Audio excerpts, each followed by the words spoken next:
Assalamualaikum Besti, balik lagi nih di channel aku. Di video kali ini aku mau cerita kisah boneka yang serem banget nih. Tapi sebelumnya aku mau berterima kasih banyak nih buat para bestiku yang selalu setia nontonin video-video aku. Oke deh, langsung aja.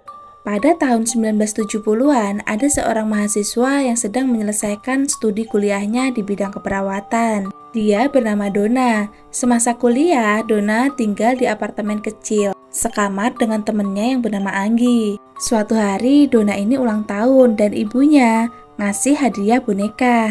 Donna seneng banget nih, terus meletakkan boneka itu di atas tempat tidurnya sebagai hiasan. Saat Donna dan Anggi memperhatikan boneka itu, kayak ada sesuatu yang aneh. Boneka itu bisa gerak-gerak sendiri. Awalnya sih gerakannya nggak terlalu mencolok, Besti. Tapi lama-kelamaan boneka itu bisa pindah dari ruangan satu ke ruangan yang lain. Kadang-kadang boneka itu ditemukan bersila di atas sofa. Di lain waktu, boneka itu juga ditemukan berdiri tegak di atas kedua kakinya. Hampir sebulan setelah memergoki kejadian aneh, akhirnya Donna dan Anggi ini pergi ke orang pintar.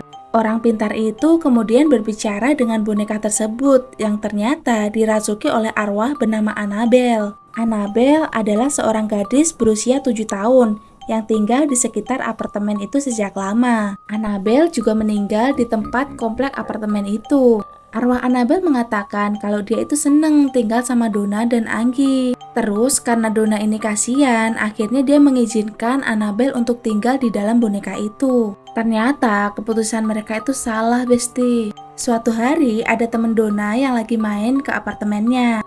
Dia bernama Lau. Lau ini dari awal udah gak suka sama boneka Annabelle. Lau juga pernah nyuruh Donna untuk membuang boneka itu, tapi Donna terlalu sayang sama boneka Annabelle. Dia menganggap permintaan Lau ini sebagai angin lewat aja. Nah, suatu hari Lau ini nginep di apartemen Donna. Waktu tidur, Lau ini ngerasa badannya itu kaku, nggak bisa digerakin. Saat matanya ngelirik ke bawah, ternyata ada boneka Annabelle yang menyergap kakinya. Lalu dalam hitungan detik, boneka itu mencekik Lau. Lau berusaha melawan, tapi dia nggak bisa apa-apa. Dia panik dan pingsan. Keesokan paginya, Lau terbangun. Dan dia meyakini kalau yang dilalui semalam itu hanya mimpi buruk. Lalu keesokan harinya, Lau ini nginep lagi di apartemen Donna. Karena penasaran sama boneka Annabelle, Lau mendekati boneka itu. Tiba-tiba dia merasa ada sosok aneh yang berada di belakangnya. Lau refleks terus berputar ke belakang. Betapa kagetnya dia. Ternyata ada sesosok yang mendekatinya dan mencabik-cabik bagian dada Lau hingga ke mejanya berlumuran darah.